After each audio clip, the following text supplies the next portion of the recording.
Mga idol, nandito na naman tayo sa ating bukid, nagpapakain sa ating mga alaga.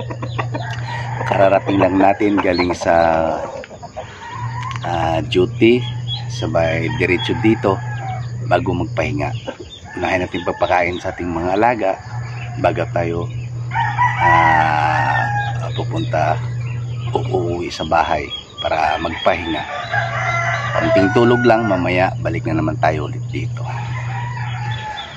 Pakain na naman tayo dun sa mga alaga nating mga itik, mga sisiw na pato sa kabilang kwarto.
Okay, nakakain na yung mga alaga natin dito sa taas. Punta naman tayo mamaya sa baba para mapakain yung mga inahin natin. Dito yung mga sisiw natin. Ayan, kumakain na.